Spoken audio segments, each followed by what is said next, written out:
કોઈ બીજા શાસ્ત્રમાં યજ્ઞની સુવિધા નથી, લગ્નની સુવિધા નથી તો યજ્ઞની ક્યાંથી હોય? આપણે જ્યાં ચાર ફેરા ફરીએ એ ધંધો બીજા ધર્મમાં છે જ નહીં. હે અમેરિકામાં એમાં તો છે ને આમ આમ કરીને ચર્ચમાં કરીને એ ઘૂમ ઘૂમ કરતા વ્યાતા આવીએ કાકડા કઢી ગયો. નો વિધિ નો વિધાન, અને વિધિ વિધાન વગરના પરણે છે ને ત્યાં જો એની ટીકા નથી કરતો સાહેબ. આપણે ગમે એ લોકોની શિસ્ત, એ લોકોનો વિવેક, અને આપણા એટલા ભાઈઓ ત્યાં રહે છે, હે ગૌરવ છે આપણે, એમાં કાંઈ નહીં. પણ આ વિધિની વાત કરું.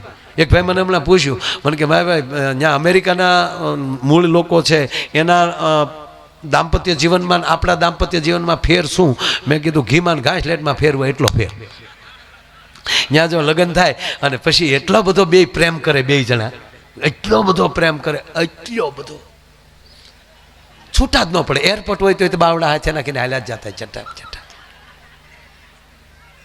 એવો પ્રેમ કરે ને દાદા, તે 5 વર્ષમાં પ્રેમ ખૂટી જાય.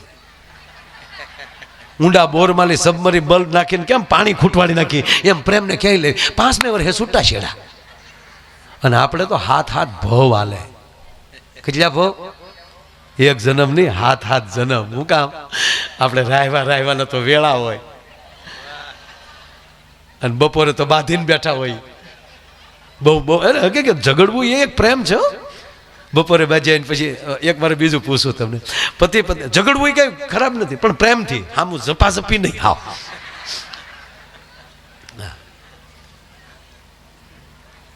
અને અમુક તો ખીચાવા જ ઉપરથી આવ્યા. હાવ પણ જો બપોરે બાજ્યા હોય બપોરે, અને પછી સાંજે જ્યારે પાછા ભેગા થાય તો મારો એક પ્રશ્ન છે. બે પતિ પત્ની ન બોલતા હોય, ઘડીક વિહાણા હોય, તો પહેલી વહેલી બોલવાની શરૂઆત કોણ કરશે?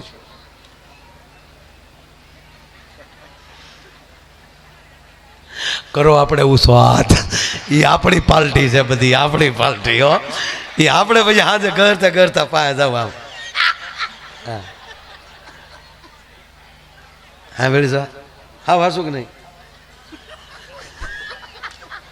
આપણે હળવું જાવ ભાઈ, હું રાંધ્યું, શું છે જમવાનું? તા તો આપણે એમ થાય બપોરના રોતા જઈશું. આ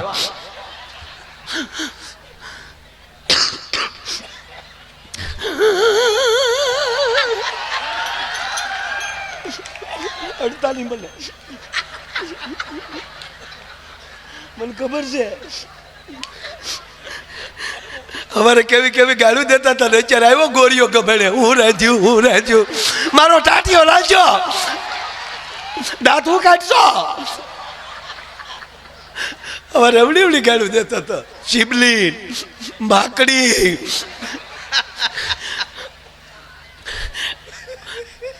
કેવી જ્યારે જોવા આવ્યા, સંબંધ નહોતો કર્યો, જોવા આવ્યા ત્યારે કેવી મોટી મોટી વાતો કરતા હતા.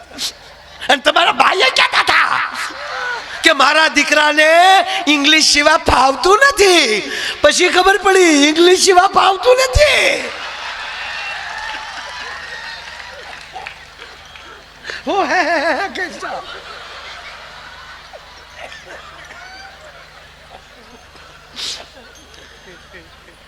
તોય આપણી ધીરતા તો જુઓ. આપણે તોય કે હવે યાર ડાર્લિંગ જવા દે ને બધું, હવે જવા દે બધું, છોડો ને યાર. હા એ હું છે ને મમ્મીને કહેતો હતો ને, તું માથે લઈ લીધું એવું છે. તો એ ખીચડીને કઢી કરી આનંદ ખાઈ લઈએ બસ. બાપ બેયના ખોળિયા જુદા હોય, આત્મો એક હોય. આનું નામ દાંપત્ય જીવન. ખરેખર પણ રાજભાઈ હું ખોટું નથી કહેતો, અમુક લેવા દેવા વગેરે ખીજાયો. હા પારા જ એના સડી ગયેલા હોય, જ્યાં જાય ત્યાં ખીજાયો.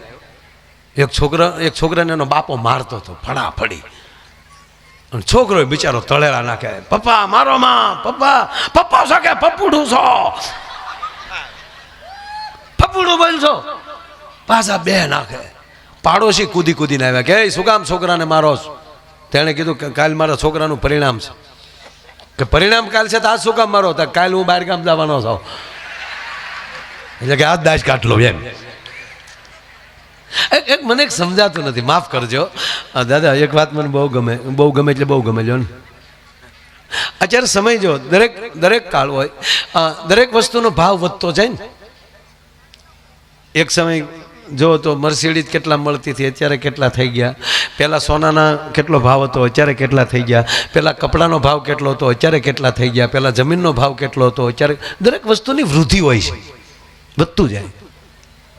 એક મને એ ન સમજાતું કે પતિ પત્નીનો ભાવ ઘટતો કેમ જાય? વાય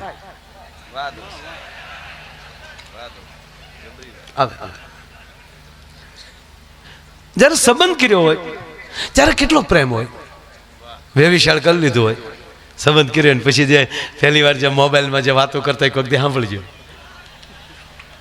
પહેલી વાર મોબાઈલમાં વાતો કરે, હાલો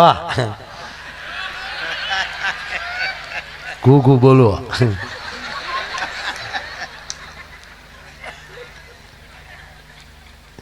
તમે એને મમ્મી બોલો, ઠીક.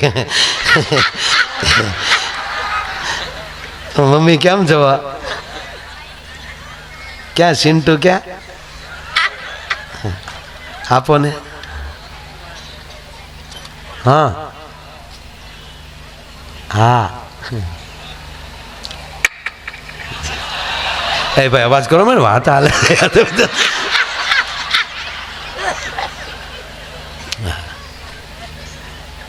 આમ જો સિન્ટો બહુ યાદ આવ્યો ખરેખર. આપણે તો 1000 મળ્યા ને યાર. હા, મારા મોબાઈલમાં તે સ્ક્રીન ઉપર તારો જ ફોટો રાખો, ડીપીમાં તે. એ અવાજ કરો, મને વાત હાલે છે યાર, વાત હાલે છે યાર ભાઈ. હા તા તો અમે ત્યો અમે યાદ કરતા જ હોય, અમે ત્યાં. હા આમ જો ગુગો આજ સવારમાં ઊભી થઈને તો પાણી પીવા ગઈ ને તો ગ્લાસમાં તમે દેખાણા, આ રોટલી બનાવતી હતી તો ઘઉંમાં તમે દેખાણા, હા બાજરામાં તમે દેખાણા. આપણે એમ થાય ધણી છે કે ધનેડું છે, મરી ગયો બધામાં દેખાય. તમે સાંભળજો. એમાંય જો ફોનમાં પછી વાત કરતા કરતા થોડી વાર અટકી જાય તો સામેલી 10 વાર કે બોલ તો ખરી યાર, કાંઈક તું તો કાંઈક તો બોલ યાર. એટલે કે મારે હવે હું બોલું, મારા મમ્મી ઊભા છે, પણ કાંઈક તો બોલ. ન બોલે તો 10 વાર બોલે, કાંઈક તો બોલ, કાંઈક તો બોલ. લગ્ન થઈ ગયા પછી 20 વર્ષે ઈનો એમ કે તું મૂંગી બેઠ. આ મારો પ્રેમ મરી ક્યાં ગયો છે? બસ પ્રેમથી જીવો. અને માતાઓ, હું જરાય તમને રૂડું નથી લગાડતો, પણ આ દેશની સંસ્કૃતિની ધરોહર છે ને તમે છો. ચંપામાએ એવા પૂન કર્યા છે ને ત્યારે એને જ્યારે આ દાતા ભામાશા પેટમાં હશે ને ત્યારે હારા પાઠ ભણ્યા હશે ને એ સંસ્કાર કોઠામાંથી આવેલા છે. અને અહીંયા જેટલા જે માવુએ સંસ્કારના પાઠ ભરીને આપ્યા હોય ને એના સંતાનો આવા યજ્ઞના કાર્યમાં આયોજનમાં આવી શકે, બીજા ન આવી શકે. તમારે લખવું હોય ત્યાં લખી લેજો એનો દાખલો. હા દાખલો છે. આપણા પ્રથમ કોઈ ગુરુ હોય તો આપણી માં છે, આપણો પહેલો કોઈ ગુરુ હોય તો આપણી માં, અને પછી આપણો સદગુરુ. પણ હિતેશ દાદા, માં અને ગુરુમાં ફેર એટલો છે કે માં છે એ કુખથી જ્ઞાન આપે છે. આપણા 16 સંસ્કારમાં પ્રથમ સંસ્કાર હોય તો એ ગર્ભ સંસ્કાર છે. મારી માવું પેટમાં બાળક હોય ને ત્યારે ઘરે બેઠા બેઠા મને યાદ છે, અમારી માવડી, આપણી માતાઓ મોટી ઉંમરની માવુને ખબર હશે, સગર્ભા દીકરી હોય કે દીકરાના વહુ હોય તો એ ખોટા બીજી વ્યક્તિ હારે દાંત કે હસતા હોય ને બે બેનપણે તોય ના પાડતા કે ખોટા હી હા હા નહીં કરવાનો, હમણાં માર્મિકતા રાખવાની, મર્યાદા રાખવાની. અને રામાયણ અને ભાગવતના પાઠ વાંચે એની અસર થાય છે. પ્રથમ સંસ્કાર એટલે માં છે એ પ્રથમ ગુરુ છે, અને માં છે એ કુખથી જ્ઞાન આપે છે, અને પછી આવા મહાપુરુષો મુખથી જ્ઞાન આપે છે. અને સાંભળી લો, જેણે કુખથી જ્ઞાન સાંભળ્યા હોય ને એના દીકરા આવા યજ્ઞમાં આવા પવિત્ર મુખની વાણી સાંભળી શકે. એનો પુરાવો કે હા કે પેટમાં પોઢી એ જ સાંભળેલી શિવે રામ લક્ષ્મણની વાત રે, બાપ રામ લક્ષ્મણની વાત.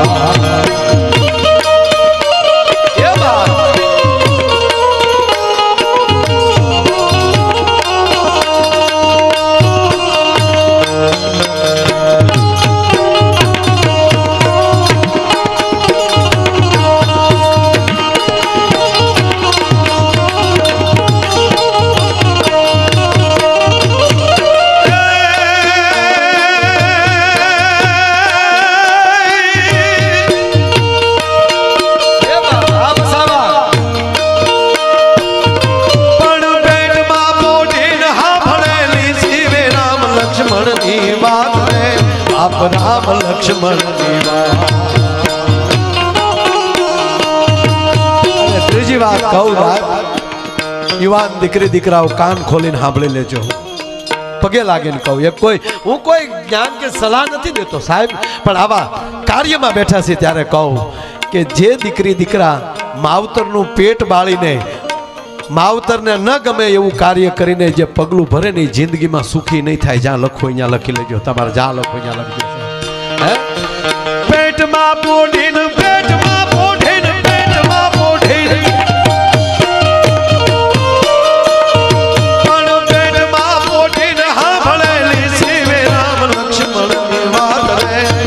રામ લક્ષ્મણની વાત.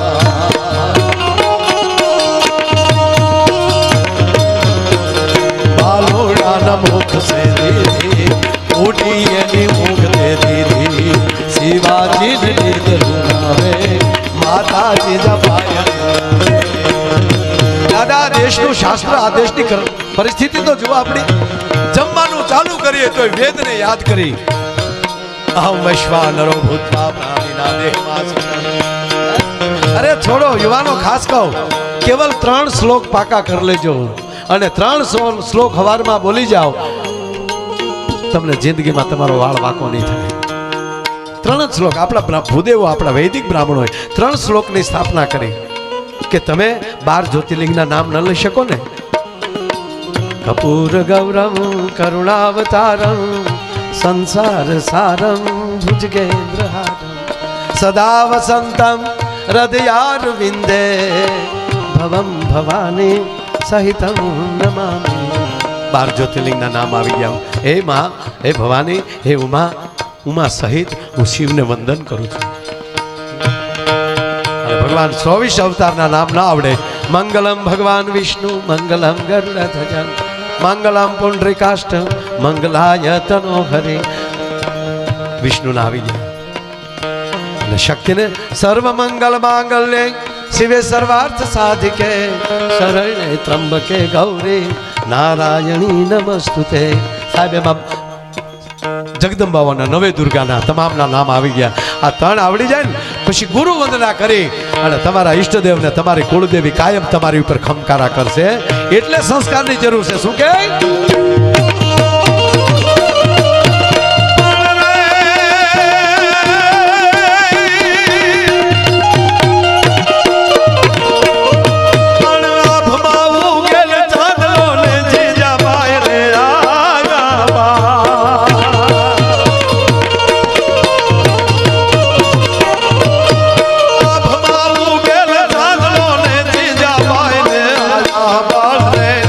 જપાય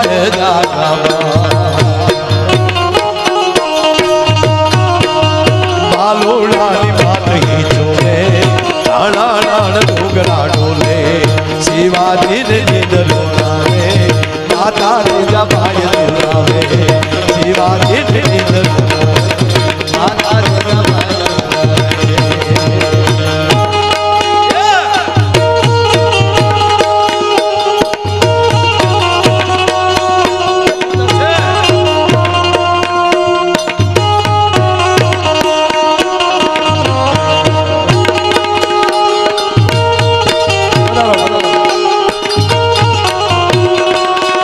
એક જ કરી લેવી, પછી મારી પાસે પાછા હાસ્યમાન પાછા.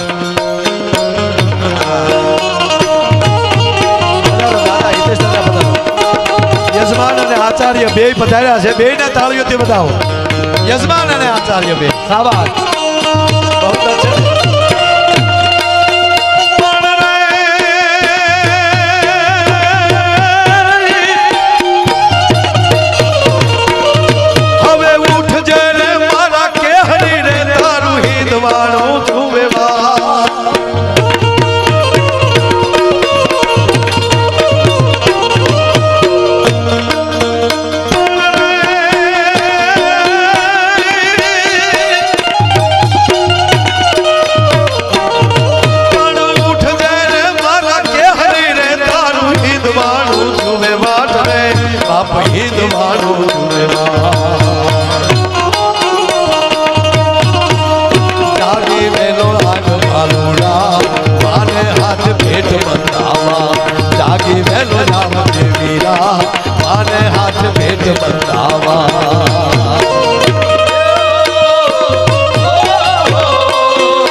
સાંભળો, યજમાન ઉપર જો ભૂદેવો આવી રીતે પૈસાની ઘોળ કરી રહ્યા હોય,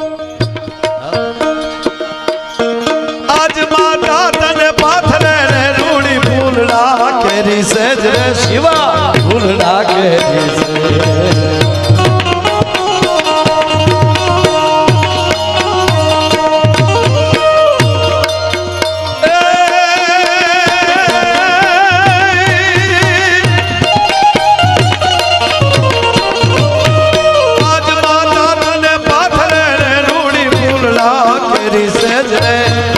ફૂલડા કેરી સે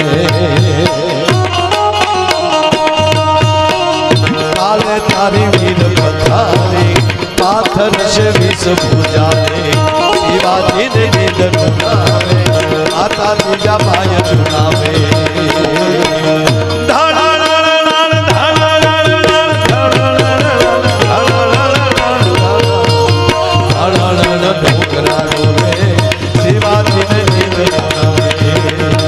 પધારો પધારો રાજભા અમારે ડાયાભાઈ ભરવાડના લઘુબંધુ તમે હમણાં સાંભળ્યો છે, ખબર પડી છે, ખબર છે, હમણાં બહુ મોટો યજ્ઞ પણ એમણે કર્યો અને એથી મોટો યજ્ઞ એટલે પૂજ્ય મોરારી બાપુની કથા જે હમણાં ગાંધીનગર જે કરી એ યજમાન અહીંયા આવ્યા છે ને તાળીના ગળાથી વધાવો સાહેબ. અને બાપુ 9 દિવસ એવા યજ્ઞો રાખે છો, ખૂબ યજ્ઞો કરે છે આ માણસો. હે અર્જુન, ગીતાના 12મા અધ્યાયમાં ભગવાન કૃષ્ણ કહે છે, હે અર્જુન, યજ્ઞમાલી વધેલો જે પ્રસાદ છે એ જે માનવના હૃદયમાં જે વસે છે એ ઈશ્વર હું એટલે એ હું પ્રાપ્ત કરું છું. અને જેણે જીવનમાં યજ્ઞ નથી કર્યો એ માનવ જીવનનો પણ આનંદ પ્રાપ્ત નથી કરી શકતા, તો સ્વર્ગનો આનંદ એના ભાગમાં ક્યાંથી આવી શકે? આવું કૃષ્ણ બોલ્યા છે સાહેબ ગીતામાં 12મા અધ્યાયની વાત કરું છું. એટલે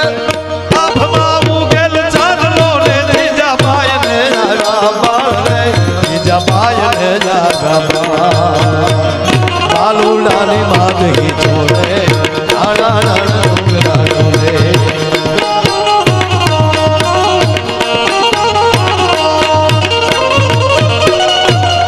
નવા બંડલો તોડે હો બધા. હમણાં જે ડોલરની જે આગળ આવે ને ડોલર, ક્યાંય પડ્યો ડોલર એક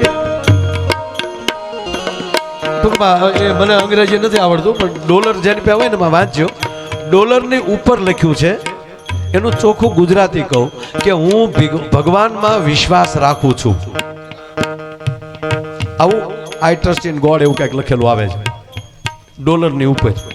અમેરિકાનો ડોલર એ નોટ ઉપર લખે છે અને એમાંય એક યંત્ર છે, એ માતૃક્ષાનું જે યંત્ર આવે ને એમાં એ સેમ એમાં એ છે. અને એની ઉપર એક ત્રીજી દ્રષ્ટિ મૂકેલી છે અમેરિકાના ડોલરમાં, ત્રીજું નેત્ર મૂકેલું છે, પવિત્ર દ્રષ્ટિ મૂકેલી છે, બરોબર. પણ એમ કે હું ભગવાનમાં વિશ્વાસ રાખું છું, પણ હું તો એમ કહું કે અમેરિકા એ જ ભગવાનને અમારા ભારતે રમાડીને મોટો કર્યો છે, ભલામણ અહીંયા જન્મ લેવો પડે છે સાહેબ.